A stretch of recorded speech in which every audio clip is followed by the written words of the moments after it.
Hi, Marco, and welcome to A Curious Coach. It is an honour to have you join me and the audience. So, as always, I want to just pass it straight over to you. Can you please tell us who you are and a little bit about your life and just share with your heart and allow it to flow like the river? Hello, Sarah. Hello, everybody. Thank you for the invitation, by the way. It's a pleasure to be here.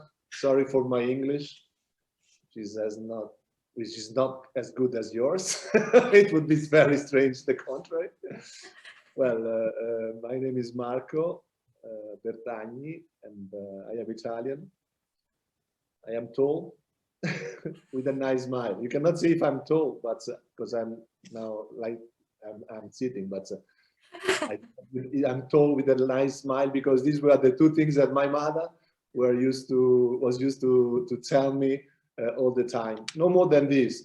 She said she never said too many compliments to me, you know, probably because I didn't deserve them. But basically, she said, "You are tall and you have a nice smile." And this sentence for me is very important. It has always been very important, because yeah, I don't know, when I'm a little bit sad or things, I remember this sentence of my mother, who is not here anymore, and I feel encouraged to go on and just to rely on these two stuffs that are just two, but quite important, I guess. Yeah. So apart from this, professionally, I've been studying classical high school, and then political sciences, and then I went into a Master of International Trading, because the internet, and then basically the international career has been what I did so far. First, working in an association of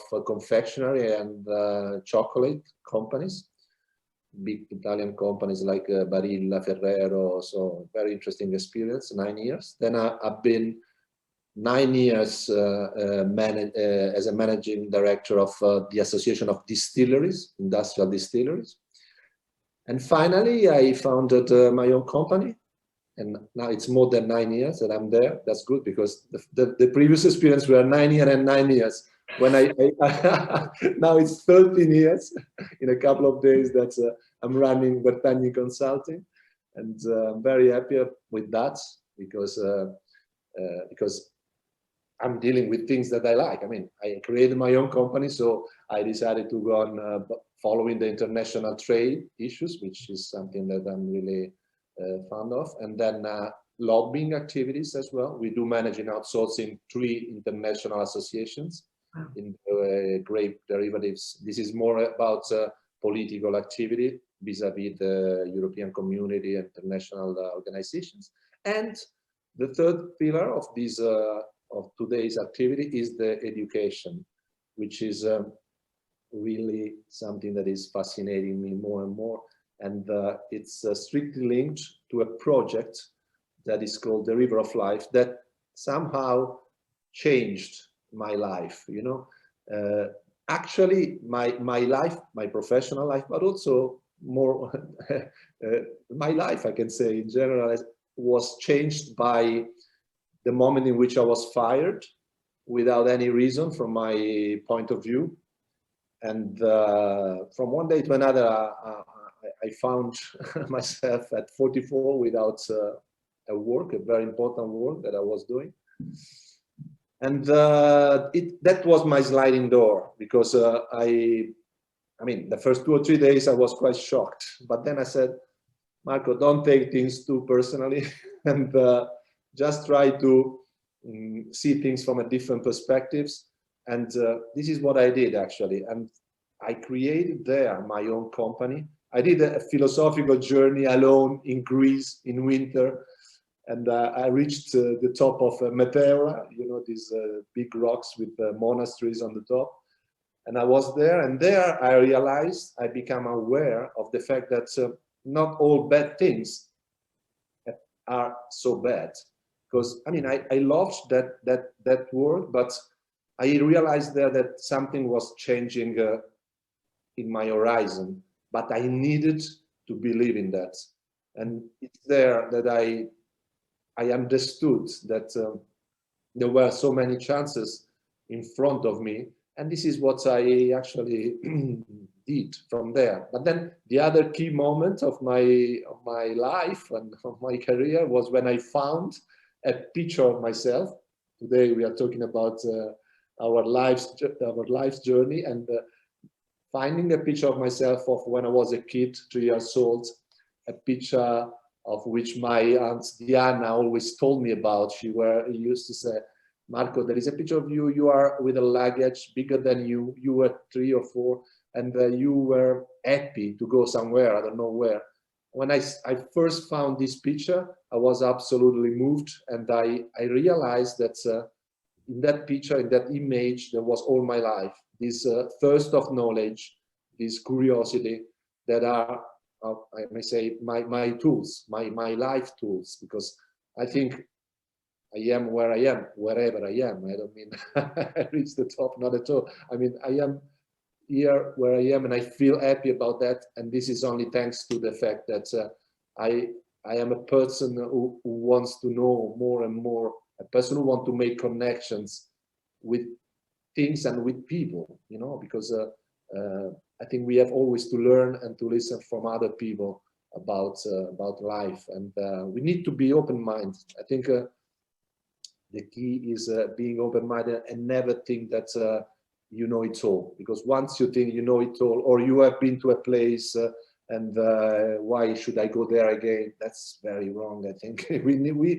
you know, I like to mention Heraclitus and the fact that we never dive twice in the same river, because you have changed and the river has changed. So I mean, this is something that is really always with me every day of my life. And so there is, after this finding of the picture, I decided to make a different journey in my life compared to those I were and I still am used to do. Well, in the COVID periods, I became from big traveler, I became just someone who always stays at home.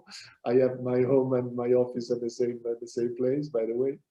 And yeah, basically, this travel, this river of life journey is on the edge in between reality and imagination.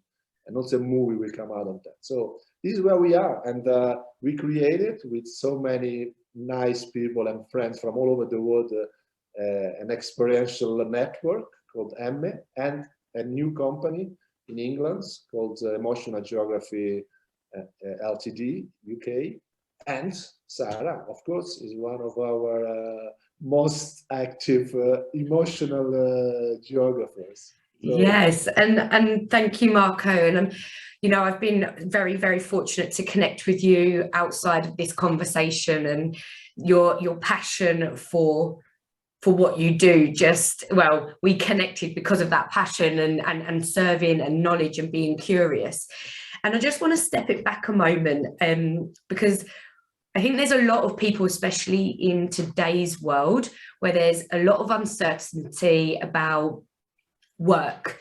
And you said at the age of 44, you suddenly lost your job. You had this security in a company. And then you kind of went inwards, if I've understood correctly, to kind of go, right, no, we're not going to be miserable about this. We've got to take action. Was there a particular moment that made you go, time to explore, time to push yourself, time to connect with the environment, to see where that journey will take you? Does that make sense? So you'd lost your job and then you went to Greece, but was there a specific conversation or moment that made you go, I'm going to take this trip. I need to just go to the monasteries on top of this amazing mountain? Or is it just so natural in your body that that's what you turn to? No, it's I did this journey because I understood in that moment that I need to refresh my ideas, because if I was going to stay some longer in the same place where I was fired and things, I wouldn't have had the possibility of observing things from a different perspective. The thing that moved me in that moment was, Marco, you need to change your minds. You need to recover energy. And basically, I always recovered energies traveling. That's the thing I did all my life, traveling. I love this. I charge myself.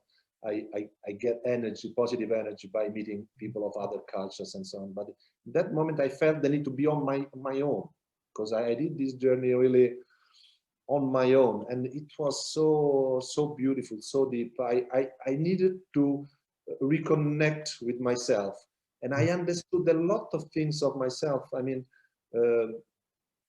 I understood that a person, what is important in us is the substance we are made of.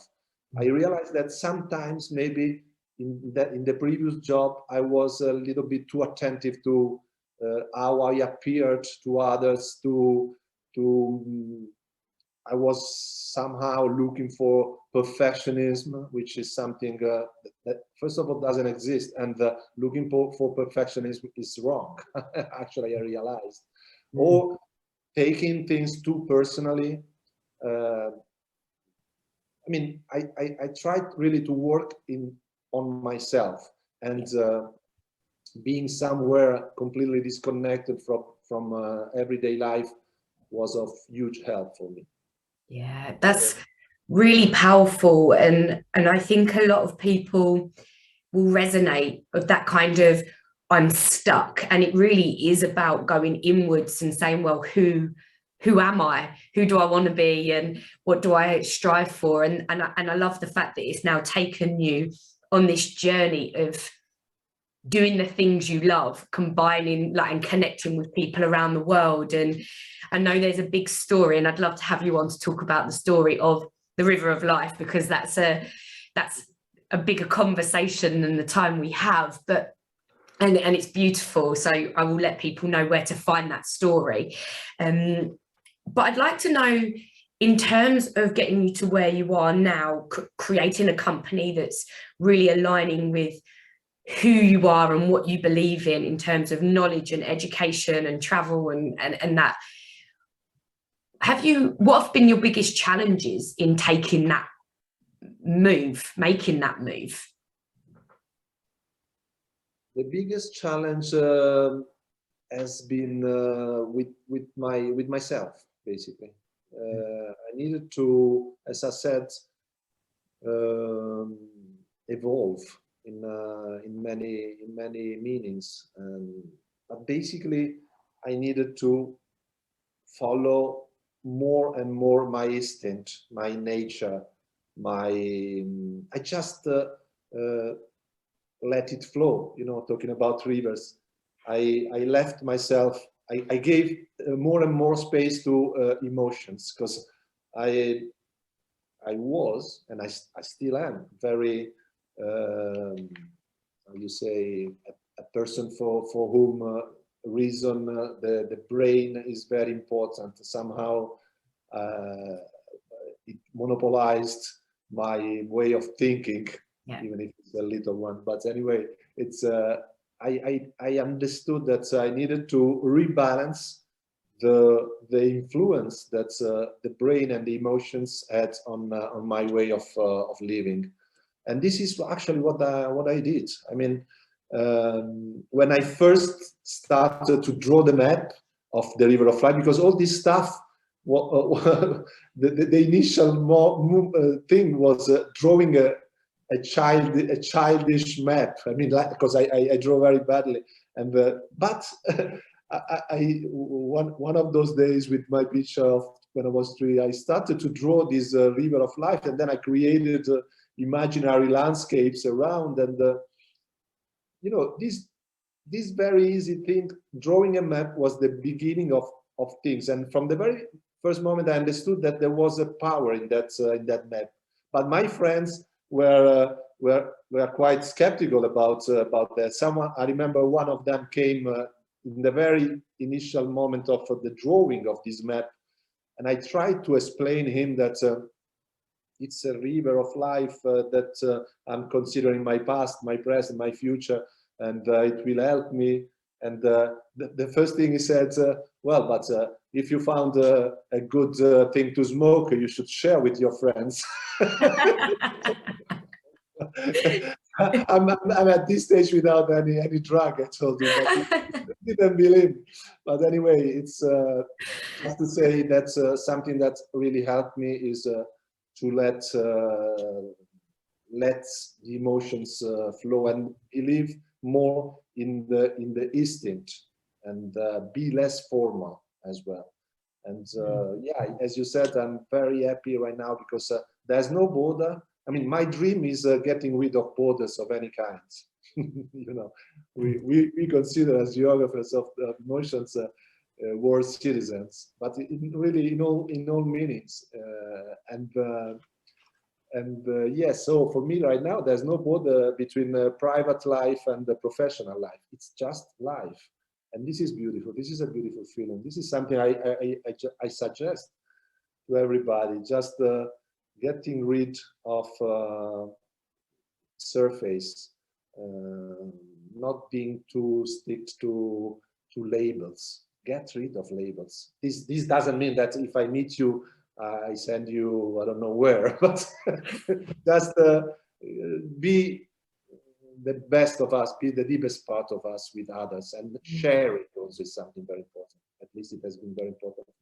Yeah, I think there's some really powerful messages there, and I think for me, what's coming through, again, you know, on a personal note, I've had to really embrace the emotions to be able to then achieve my desires, and your message is very similar there. And I guess, I mean, I love the story. I love the journey of releasing those emotions. But what would your message be? Because it's very scary. We work with people. We've met a lot of people who live in a society where structure is craved. It's our safety net.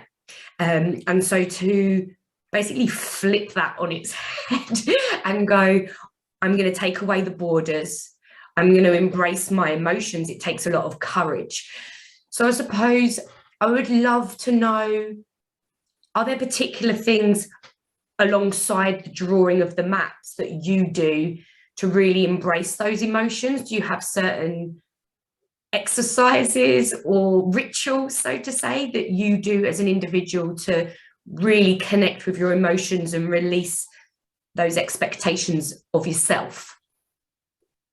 Oh, that's a very interesting question, Sarah. Very interesting and a key question of the whole project, because I mean, opening up to other people, sharing your emotions might be risky, but I think that opportunities are by far bigger than the risks of sharing your emotions, because but we need to make a change of mind, a drastic one, because with all things that happen around us, or with all the news that we are flooded with, we always think that the bad is everywhere, and we are very skeptical, very close to the other. Then with the COVID, even worse. It worsened the situation, because anyway, we are afraid of other people. But sometimes, I mean, I realized on my skin with this experience that that the border is very subtle, and sometimes once you open your mind, you are more available towards other people. You find that not everybody is so bad. Not every, on the contrary, I think that 99% of people in the world are good people. They just probably shy. They are just, how to say, too much influenced by the old situation, because everything is painted as bad, everything is painted as violent and everything. Yes, there are, of course. I'm not naive. I don't live in a wonderland. I know that there are things that are bad around us, but let's put them aside and let's start a new path with positive things, positive people around us, energy, people we can trust. Even if I don't know you, I meet you for the first time, why should I be skeptical towards you? Let me be positive until you do something wrong to me. But until that, why should I be close to you or put a barrier, a wall, because you are English, you are white, you are Muslim? I don't know. What is that? mean, let's go back to the dimension of the person. We are humans, and as humans, we have the same emotions. I have the same emotions as a lady in Mexico or in New Zealand. So let's talk about it. And this would narrow people a lot. At least, and mapping is a strong tool to help people to talk about themselves, because you have done it. Once you draw your river of life and then you describe it, you even go to the very important emotional moment of your life, but you do it naturally. And you don't feel you are sharing your secrets. Just, it's a sort of game, but a very serious game. Yeah, and I think it's there's I love that you said that in game, because I think when we talk about emotions, sometimes we can talk about it in such a, or treat it in such a way that actually it doesn't do any of us any favors, because we create barriers and boxes around what an emotion should look and feel like. So putting it into a game calms it, or it takes away the stereotypes and the fears of talking about what's really going on. And I think that's the beauty in it. Would you say your travel has enabled you to really open up to that expectation that we are so alike, if you take away the boxes that we all get put into because of the colour of our skin, our religion, the colour of our hair, our eyes? You know, it's an endless stereotype in today's world. But would you say travel's kind of really opened your mind up to the similarities, so to say? No, maybe. I mean, we are not alike because everybody's a world apart. Each of us is unique. It's not more about understanding that we are all alike, but it's. I think what an important thing that all this experience of emotional mapping of the River of Life project gave to me is not being judgmental. Never, you know. I learned through this experience to listen to other people without any stereotype, prejudice. That's the important thing. I was not a person, I mean, even in the past, you know, I never liked to judge, but I did it sometimes. And right now, I just love to share my emotions and to have other people sharing their emotions with me. And it seems very natural. Yeah, everything is natural, and this is what I love of this project. You know, when you work, sometimes it happens that you are in situations where things are not in harmony, where you are obliged to work with people you don't like 100%. In the last few years, it never happened. I mean, I feel like working with people I love, people I trust, doing things that I love. So that's so natural. Whenever I feel something that has to be forced, I just say, okay, I drop it. That's it. Yeah. I'm lucky that I can say that. And I know I'm lucky that I can say that, because some people sometimes are in situations where they are somehow obliged. But yeah, I think we should never think that things cannot change. Even if we are in a bad situation, we have the power to change it. We have the power to change it. So we need to believe in ourselves a little bit and to rely on other people, because this is also about supporting other people. But not because I feel personally a coach or someone. I don't have anything to teach to anybody. But sharing, having the attitude of sharing, I think can be very important.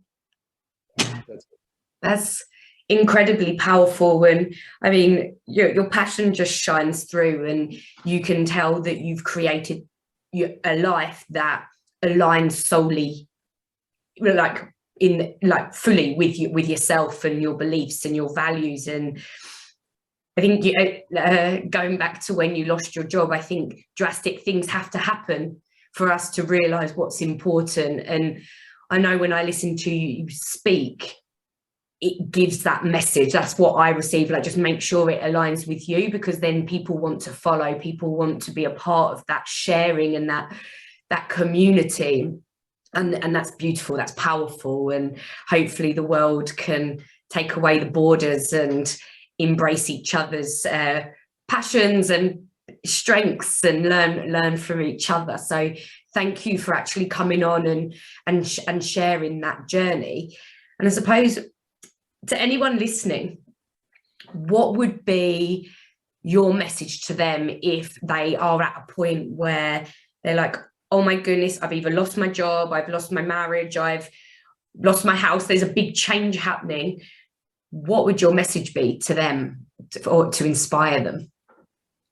Again, go to Meteora in Greece, or now metaphorically, change your perspectives, move, do one step on the right, and try to observe yourself as a third person.